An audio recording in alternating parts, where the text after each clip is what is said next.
बिस्मिल्लाहिर्रहमानिर्रहीम। अस्सलाम वालेकुम डियर स्टूडेंट्स। आज लास्ट लेक्चर है यूनिट 2 होम्योस्टैसिस का, और इस यूनिट में लास्ट टाइम हमने डिस्कस किया था renal failure, disorders of kidney हम देख रहे हैं। किडनी स्टोन्स को हमने डिस्कस किया, उसकी ट्रीटमेंट्स को हमने डिस्कस किया। फिर हमने लास्ट लेक्चर में किडनी फेलियर या रीनल फेलियर को डिस्कस किया। तो रीनल फेलियर हमने जाना कि क्या होता है, स्टॉप्ड फंक्शनिंग ऑफ किडनी, यानी कि किडनी जब फिल्ट्रेशन स्टॉप कर दे किसी भी फैक्टर की वजह से, पैथोलॉजिकल और केमिकल फैक्टर्स की वजह से, तो उसकी फंक्शनिंग स्टॉप हो जाती है, फिल्ट्रेशन स्टॉप हो जाती है, इनफिल्ट्रेशन हो जाती है, जिसकी रिज़ल्ट में ब्लड से वेस्ट मटेरियल्स फिल्टर नहीं होते, यूरिन नहीं बनता, ब्लड क्लीन नहीं होता, यानी कि ब्लड क्लीनिंग स्टॉप हो जाती है। अब इसकी ट्रीटमेंट हमने देखी कि रीनल फेलियर की क्या ट्रीटमेंट है। तो उसमें हमने बात की कि एक तो डायलिसिस है और दूसरी जो ट्रीटमेंट है वो क्या है, किडनी ट्रांसप्लांट है। अब डायलिसिस को हमने डिस्कस किया कि this is the artificial cleaning of blood, और आर्टिफिशियल जो क्लीनिंग है ब्लड की, ये दो तरीक़ों से होती है। या तो आर्टिफिशियल किडनी की मदद से, यानी कि किडनी मशीन जिसको हम डायलाइज़र कहते हैं, या तो उसकी मदद से होती है, या फिर filtering blood with in the body के अंदर ब्लड को फिल्टर करना। तो आर्टिफिशियल किडनी क्लीनिंग यानी कि हीमोडायलिसिस जो मेथड है, जिसमें डायलाइज़र मशीन या आर्टिफिशियल किडनी जिसको हम कहते हैं वो यूज़ करते हैं। आज हम देखेंगे filtering with in the body, यानी कि blood filtration with in the body, artificial functioning of kidney with in the body, peritoneal dialysis हम इसको कहते हैं। इसको हम देखेंगे कि इसको हम पेरिटोनियल डायलिसिस क्यों कहते हैं, और ये जो मेथड्स हैं डायलिसिस के, जो दो मेथड्स हैं, पेरिटोनियल डायलिसिस एंड हीमोडायलिसिस, ये दोनों किडनी फेलियर के बाद यूज़ होते हैं, और ये टेम्परेरी ट्रीटमेंट हैं। These are not permanent treatments. और जो परमानेंट ट्रीटमेंट है वो क्या है, किडनी ट्रांसप्लांट है। तो आज हम पेरिटोनियल डायलिसिस और किडनी ट्रांसप्लांट के बारे में डिस्कस करेंगे। अब पेरिटोनियल डायलिसिस आज का हमारा टॉपिक। इसको पहले देख लेते हैं कि पेरिटोनियल डायलिसिस होती क्या है। अब एब्डोमिनल कैविटी, आपको पता है हमारी बॉडी को अगर डिवाइड किया जाए, अगर हमारी बॉडी को कैविटीज़ को, यहाँ पे थोरेसिक कैविटी होती है, चेस्ट कैविटी, और यहाँ नीचे एब्डोमिनल कैविटी होती है, ये डायाफ्रेम के नीचे। फिर इस कैविटी के नीचे छोटी सी कैविटी जिसको हम पेल्विक कैविटी कहते हैं, ये पेल्विक रीजन में जो कैविटी होती है, यहाँ पे छोटी सी कैविटी। तो ये तीन कैविटीज़ हैं, तीन चैम्बर्स हैं। हमारी जो बॉडी है इसकी तीन कैविटीज़ हैं। तो पेरिटोनियल कैविटी एब्डोमिनल कैविटी का हिस्सा है। कैसे हिस्सा है, यहाँ पे आप देखें, ये डाइसेक्ट किया हुआ है। हमारी जो एब्डोमिनल कैविटी का रीजन है उसको डाइसेक्ट किया हुआ है। तो यहाँ पे आपको नज़र आ रहा है कि ये स्टमक आपका डाइसेक्ट कट किया हुआ शो किया हुआ है, ये आपका लिवर है जो कि कट किया हुआ है, और ये आपका स्प्लीन है। तो ये स्टमक के नीचे एलिमेंट्री कैनाल्स होते हैं, यानी कि स्मॉल इंटेस्टाइन, लार्ज इंटेस्टाइन, और ये भी उस एलिमेंट्री कैनाल का हिस्सा है आपका स्टमक। अब यहाँ पे आप देखें, ये जो कवरिंग है, ये जो लेयर है, इसको हम पेरिटोनियल मेम्ब्रेन कहते हैं, या ये जो रीजन है इसको हम पेरिटोनियल कैविटी कहते हैं। फॉर एग्जांपल, ये शो की हुई है किडनी, ये राइट किडनी है और ये लेफ़्ट किडनी है। ये पेरिटोनियम मेम्ब्रेन के बाहर है, ये पेरिटोनियम मेम्ब्रेन शो की हुई है, ये उसकी मार्जिन्स हैं। पेरिटोनियल कैविटी की जो मेम्ब्रेन है उसको हम क्या कहते हैं? Peritoneal membrane.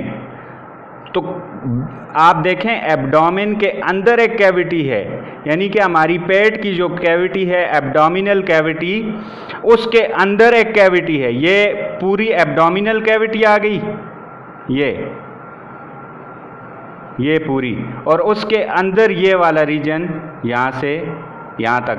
आपने अक्सर देखा होगा जब कुर्बानी का जानवर काटा जाता है उसमें से एक ब्लेडर, एक थैला सा बड़ा सा निकाला जाता है। एक्चुअली वो आपका क्या होता है? एब्डोमिनल कैविटी के अंदर पेरिटोनियल कैविटी होती है। तो पेरिटोनियल कैविटी की जो वॉल है इसको हम पेरिटोनियम मेम्ब्रेन कहते हैं। द लाइनिंग ऑफ या the membrane of peritoneal cavity is called peritoneum membrane, and peritoneal cavity is the part of abdominal cavity or it lies in abdominal cavity। पहली बात होगी। अब ये जो पेरिटोनियल कैविटी है उसमें मैंने आपको बताया ये चीज़ें एग्जिस्ट करती हैं। ये आपकी एलिमेंट्री जो कैनाल है, यानी कि जो डाइजेस्टिव सिस्टम है उसको हम एलिमेंट्री कैनाल भी कहते हैं, उसके पार्ट्स को, ठीक है। तो ईसोफेगस आपको पता है स्टमक में आता है, स्टमक से आगे स्मॉल इंटेस्टाइन, लार्ज इंटेस्टाइन, ये वाले रीजन्स होते हैं, और साथ में एसोसिएटेड ग्लैंड, लिवर वगैरह ये चीज़ें होती हैं। तो ये कहाँ पे लाई करती हैं? पेरिटोनियल कैविटी के अंदर ये चीज़ें लाई करती हैं। तो इन चीज़ों के अराउंड जो स्पेस है या ये चीज़ें जहाँ पे एग्जिस्ट करती हैं, एलिमेंट्री कैनाल वगैरह या जहाँ पे एग्जिस्ट करती है, उस रीजन को, उस कैविटी को हम पेरिटोनियल कैविटी कहते हैं। वो एब्डोमिनल कैविटी में एक लार्ज रीजन है लेकिन पूरा रीजन नहीं है, ठीक है। तो ये यहाँ पे आप क्लियरली विजिबल है। अब आगे चलते हैं। पहला पॉइंट हमारा हो गया कि एब्डोमिनल कैविटी का पार्ट है पेरिटोनियल कैविटी, और इसकी जो लाइनिंग है, इसकी जो मेम्ब्रेन है, उसको हम क्या कहते हैं? पेरिटोनियल या पेरिटोनियम कहते हैं। पेरिटोनियल मेम्ब्रेन या पेरिटोनियम मेम्ब्रेन कहते हैं। अब पेरिटोनियम मेम्ब्रेन में जो इसकी वॉल है पेरिटोनियल कैविटी की, पेरिटोनियम मेम्ब्रेन, इसके अंदर large number of blood vessels होता है, या peritoneum membrane is rich in blood vessels. Blood vessels इसकी वॉल में बहुत ज़्यादा होते हैं। तो अब हम देखते हैं कि पेरिटोनियल डायलिसिस इस कैविटी के अंदर, हमारी बॉडी के अंदर, with in the body dialysis, cleaning of blood through filtration, ये कैसे होती है? तो अभी हम इसको डिस्कस करेंगे। प्रोसीजर क्या है इसका कि 2 catheters are surgically inserted. Catheters, अब हमारे पास 2 इंस्ट्रूमेंट्स ऐसे पेट के अंदर एंटर किए जाते हैं। ऐसे 2 ट्यूब्स होती हैं और इन ट्यूब्स को हम क्या कहते हैं? कैथेटर्स कहते हैं। इंजेक्शन की तरह पेरिटोनियम मेम्ब्रेन में दोनों को इंजेक्ट किया जाता है। अब एक कैथेटर के साथ एक सेक या थैला लगा होता है ऐसे, और दूसरे कैथेटर के साथ दूसरा सेक या थैला कनेक्टेड होता है। इस थैले में, इस सेक के अंदर फ्लूइड होता है जिसको हम डायलिसिस फ्लूइड कहते हैं, और डायलिसिस फ्लूइड को डायलाइजेट भी कहा जाता है। वो आगे हम डिस्कस करते हैं। अब कैथेटर्स की आपको समझ आ गई कि ये पेट को काट के सर्जिकली इंसर्ट किए जाते हैं एब्डोमिनल कैविटी के अंदर। एब्डोमिनल कैविटी के अंदर कौन सी जगह? पेरिटोनियम कैविटी में या पेरिटोनियल कैविटी के अंदर ये कैथेटर्स इंसर्ट की जाएंगी। अब कैथेटर्स के थ्रू डायलाइजेट फ्लूइड एंटर होगा इस कैविटी के अंदर, एब्डोमिनल कैविटी या पेरिटोनियल कैविटी उसके ख़ास रीजन के अंदर, या फिर लीव भी करेगा। एक कैथीटर से डायलाइजेट फ्लूइड एंटर करेगा और दूसरी से इस कैविटी को लीव करेगा। एक से हम एंटर करवाएंगे, दूसरी से लीव करवाएंगे। तो इससे क्या होगा, जो पेरिटोनियल कैविटी है वो जब फिल हो जाएगी डायलिसिस फ्लूइड के साथ, डायलाइजेट के साथ, जब ये फिल हो जाएगी तो जो फ्लूइड है वो कुछ टाइम के बाद इससे बाहर निकाला जाएगा थ्रू द अदर कैथीटर, दूसरे सेक में ड्रेन ऑफ कर दिया जाएगा इस फ्लूइड को। कब किया जाएगा, जब वेस्ट मटेरियल ब्लड से डिफ्यूज हो गए इस फ्लूइड के अंदर आ जाएगा। यहाँ पे प्रोसीजर सेम है जो हमने हीमोडायलिसिस में डिस्कस किया था कि वो किडनी का जो फिल्ट्रेशन, जो उसका फंक्शनिंग है, उसी प्रिंसिपल के ऊपर, फिल्ट्रेशन के ऊपर काम करता है। तो ये जो डायलिसिस है ये भी सेम प्रिंसिपल के ऊपर काम करता है, लेकिन फ़र्क क्या है? फ़र्क ये है कि वो बॉडी के बाहर हो रहा था, डायलाइज़र मशीन में हो रहा था, और ये बॉडी के अंदर एक कैविटी के अंदर हो रहा है और इसमें डायलाइज़र मशीन यूज़ नहीं हो रही। अब किडनी की जो फंक्शनिंग है वो बॉडी के अंदर ही आर्टिफिशियली करवाई जा रही है। कैसे करवाई जा रही है? 2 कैथीटर्स ऐड की पेरिटोनियल कैविटी के अंदर या एब्डोमिनल कैविटी के अंदर, ठीक है। तो उससे क्या होगा, क्योंकि हमें पता है जो एब्डोमिनल कैविटी है या पेरिटोनियल कैविटी है उसमें ब्लड वेसल्स लार्ज नंबर में एग्जिस्ट करते हैं। अब इन ब्लड वेसल्स और फ्लूइड का जब आपस में कांटेक्ट होता है तो वेस्ट मटेरियल ब्लड से डिफ्यूज़ होके इस फ्लूइड के अंदर एंटर हो जाता है। इस मेम्ब्रेन में जो ब्लड वेसल्स पास हो रही हैं, इन ब्लड वेसल से जो वेस्ट मटेरियल हैं वो इस फ्लूइड के अंदर एंटर हो जाएंगे, डिफ्यूज़ हो जाएंगे। क्यों? क्योंकि डिफ्यूजन में क्या होता है, हायर कंसंट्रेशन से लोअर की तरफ पार्टिकल्स मूव करते हैं। तो फ्लूइड के अंदर हमें पता है वेस्ट मटेरियल की कंसंट्रेशन लो है, तो इसमें फ्लूइड एंटर हो जाएगा। अब इस फ्लूइड को, जिसमें वेस्ट मटेरियल मौजूद है, इसको दूसरे कैथीटर के थ्रू यहाँ पे ड्रेन कर दिया जाएगा, बॉडी से बाहर निकाल दिया जाएगा और फ्रेश फ्लूइड को पंप किया जाएगा इनटू द एब्डोमिनल कैविटी। अब ये जो प्रोसेस है peritoneal dialysis, it can be done at home, ये आप घर पे भी कर सकते हैं, लेकिन ये दिन में कई दफ़ा किया जाता है। It is done several times during the day. तो ये थोड़ा सा टाइम टेकिंग है, और जब तक परमानेंट ट्रीटमेंट ना की जाए, किडनी ट्रांसप्लांटेशन ना की जाए, जैसा कि आपको पता है कि किडनी ट्रांसप्लांट करना एक कम्प्लेक्स प्रोसेस है, मुश्किल काम है, तो तब तक जो फिल्ट्रेशन करवाई जाती है, ब्लड क्लीन करवाया जाता है, वो पेरिटोनियल डायलिसिस या फिर हीमोडायलिसिस के थ्रू ही करवाया जाता है। तो अब हम परमानेंट ट्रीटमेंट देखते हैं, दूसरी ट्रीटमेंट देखते हैं जो कि क्या है, किडनी ट्रांसप्लांट। अब ट्रांसप्लांटेशन होती है इसमें किडनी की, हेल्दी किडनी की, जो प्रॉपर फंक्शनिंग कर रही हो, जो प्रॉपर फंक्शनिंग कर सकती हो। इसको हम, हेल्दी किडनी को हम उस पेशेंट की बॉडी में जिसकी किडनी फेल हो चुकी है, तो उसकी बॉडी में हम इसको ट्रांसप्लांट करवाते हैं। और ये हेल्दी किडनी कहाँ से आती है? डोनर से। अब डोनर की बॉडी से पेशेंट की बॉडी में हेल्दी किडनी की ट्रांसप्लांटेशन को हम किडनी ट्रांसप्लांट कहते हैं। Transplantation of healthy kidney from donor in patients body, this is called kidney transplantation या किडनी ट्रांसप्लांट।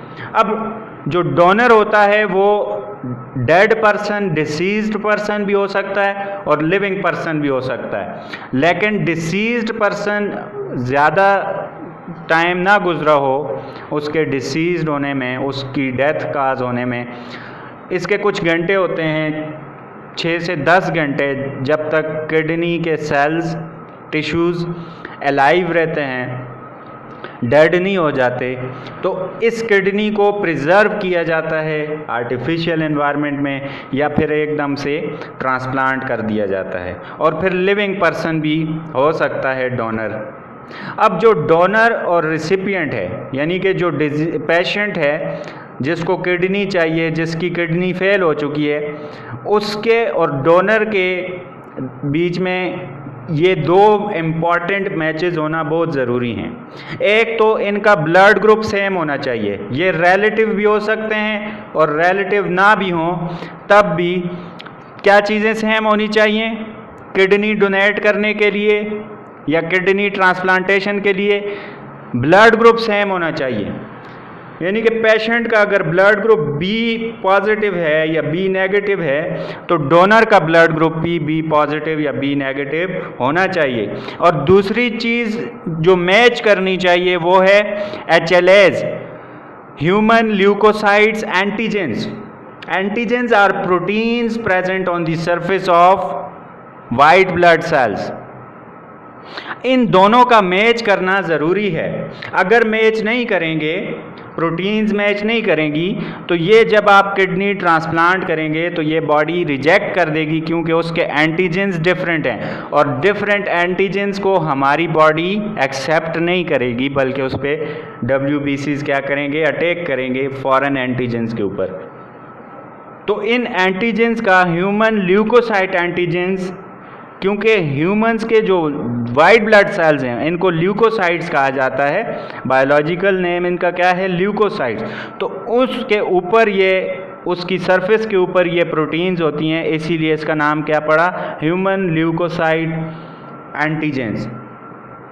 तो इन एंटीजेंस का मैच करना भी सेम होना ज़रूरी है।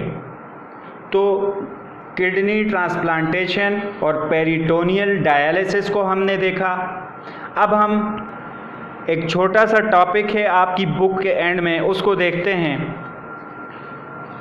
कि मुस्लिम साइंटिस्ट की बायोलॉजी में डिफरेंट कंट्रीब्यूशंस हैं, डिफरेंट मुस्लिम साइंटिस्ट की। 9th क्लास में आप डिस्कस कर चुके होंगे, पढ़ चुके होंगे। उसमें बहुत सारे साइंटिस्ट थे, बू अली सीना और इस तरह के बहुत से फेमस साइंटिस्ट हैं, मुस्लिम साइंटिस्ट हैं। तो उनकी बायोलॉजी में मेजर कंट्रीब्यूशंस हैं। तो उनमें जो दो साइंटिस्ट हैं, एक अबुल कासिम और एक अल राजी, ये दो जो साइंटिस्ट हैं इनकी कंट्रीब्यूशन भी आप 9th क्लास में पढ़ चुके हैं कि इनकी क्या कंट्रीब्यूशन है बायोलॉजी में। लेकिन यहाँ पे एक्चुअल, क्योंकि ये सर्जिकली इनकी कंट्रीब्यूशंस हैं, सर्जरी में ये फेमस थे ये दोनों। तो अभी हमने जो टॉपिक डिस्कस किया, जो हमारा यूनिट है, उसी से रिलेटेड इनकी कंट्रीब्यूशंस हैं। तो इसको एक दफ़ा हम दोबारा रिव्यू कर लेते हैं। अब अबुल कासिम का पूरा नाम है अबुल कासिम खलफ इब्नुल अब्बास अल ज़हरावी। इसको अबुल कासिम भी कहा जाता है और अल ज़हरावी के नाम से भी जाना जाता है। और वेस्ट में, वेस्टर्न कंट्रीज़ में इसको अबुल कैसिस के नाम से जाना जाता था। इसकी जो date of year of birth है वो 936 AD है, और जो ईयर ऑफ डेथ है वो 1013 AD है। अब he was known for surgery. Surgery क्या होती है? जो डिफेक्टिव पार्ट्स हैं हमारी बॉडी के, उनको रिपेयर करना, उनको रिमूव करना या उनको रिप्लेस करना, दिस इज़ कॉल्ड सर्जरी। और ये सर्जरी में क्यों मशहूर था? क्योंकि ही described surgical treatments, surgical treatments को एक्सप्लेन किया कि फ़लाँ बॉडी पार्ट की जो सर्जरी है उसको ऐसे किया जाता है। तो उनकी ट्रीटमेंट्स को इसने डिस्क्राइब किया। इसमें जो इम्पॉर्टेंट थी वो क्या थी? Removal of stone kidney stone from bladder, यानी कि ब्लैडर से किडनी स्टोन को रिमूव करवाना, ये इसकी एक मेजर कंट्रीब्यूशन थी। इसके अलावा डायसेक्शन ऑफ एनिमल्स, जिस तरह ये हमारे पास एक डायसेक्शन है, हमारी जो एब्डोमिनल कैविटी है उस रीजन से हमारी बॉडी को इसे डायसेक्ट करके शो किया हुआ है। तो डिफरेंट एनिमल्स की जो डायसेक्शन है वो भी इन्होंने ही इन्वेंट की या फिर इन्होंने इस पे काम किया। So he was the first to dissect animals and to study them. फिर नेक्स्ट क्या कंट्रीब्यूशन है? Surgery of eye, ear and throat. ये हमारे जो मेन बॉडी पार्ट्स हैं, आँखों की सर्जरी, कानों की सर्जरी, थ्रोट की सर्जरी, तो ये अल-ज़हरावी या अबुल कासिम की मेजर कंट्रीब्यूशंस हैं बायोलॉजी में। फिर his famous book Al-Tasrif known as medical encyclopedia. In this book Al-Tasrif, the medical treatments or all the processes were explained और ये book all around the world बहुत फेमस थी। फिर हमारे पास नेक्स्ट जो मुस्लिम साइंटिस्ट हैं अल-राज़ी, इनकी क्या कंट्रीब्यूशंस है बायोलॉजी में, और स्पेसिफिकली जो यूनिट हमने पढ़ा इससे रिलेटेड, इनका जो नाम है अबू बकर मोहम्मद इब्ने ज़करिया अल-राज़ी,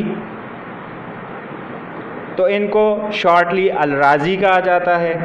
अब वेस्ट में ये जाने जाते थे अल-फराबियस के नाम से, अल-फराबियस। इनकी जो ईयर ऑफ बर्थ है एट 872 AD और year of death 950 AD। He was a Muslim doctor, philosopher. ये एक मुस्लिम फिजिशियन थे, मुस्लिम डॉक्टर थे, और इसके अलावा ये फिलोसोफर थे, फ़लसफ़ेदान थे, और इन्होंने किडनी स्टोन्स के ऊपर काम किया and introduce techniques to remove kidney stones, और किडनी स्टोन्स को रिमूव करने की टेक्निक्स इंट्रोड्यूस करवाई। और इनकी जो बुक थी the book of formation of small stones, कि how kidney stones are formed and how to remove them from kidney. This book was famous all around the world. तो इनकी ये एक मेजर कंट्रीब्यूशन है किडनी स्टोन्स की removal में, इसकी different techniques introduce करवाने में। तो ये दो साइंटिस्ट थे, ये आपके जहन में होना चाहिए, ये एग्ज़ाम पॉइंट ऑफ व्यू से भी इम्पॉर्टेंट है। तो आज हमने क्या पढ़ा? हमने देखा कि पेरिटोनियल डायलिसिस क्या होती है, और फिर किडनी ट्रांसप्लांट को हमने देखा। आपकी बुक में इसको डिस्कस नहीं किया हुआ, लेकिन ये परमानेंट ट्रीटमेंट है रीनल फेलियर की, तो शॉर्टली मैंने यहाँ पे एक्सप्लेन कर दिया। और फिर हमने देखा कि जो अबुल कासिम या अल-ज़हरावी हैं, मुस्लिम साइंटिस्ट हैं, इनकी क्या कंट्रीब्यूशन है बायोलॉजी में, और स्पेसिफिकली जो हमारा यूनिट है जो कि होम्योस्टेसिस से और मेनली होम्योस्टैटिक ऑर्गन किडनी है उससे रिलेटेड है। तो ये क्या कंट्रीब्यूशन थी कि ही डिस्क्राइब्ड सर्जिकल ट्रीटमेंट्स या introduced techniques of removal of kidney stones from bladder, कि how kidney stones are removed from bladder. He introduced this technique, so this was a major contribution at that time. Next was dissection of animals. At that time it was very difficult or very uncertain, but he introduced a different technique to study animals. And then the other body parts, surgery of other body parts like eye, ear and throat, he introduced the surgical techniques, surgical treatments of eye, ear and throat as well, along with removal of stone or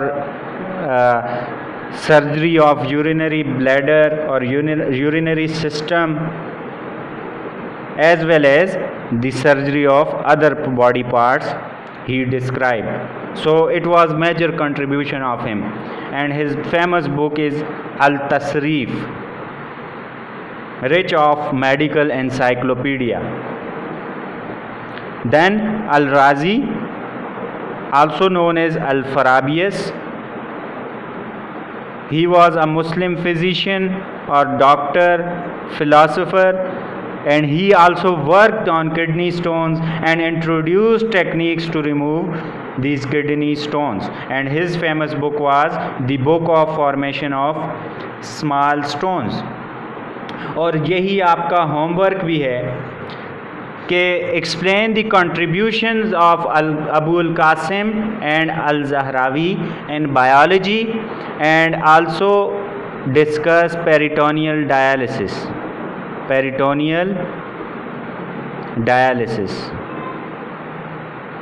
तो ये आपका homework है, आपने मुझे WhatsApp पे भेज देना है, और कोई भी आपका क्वेश्चन हो, कोई बात समझ ना आई हो तो आपने ज़रूर पूछना है। थैंक यू, अल्लाह हाफिज़।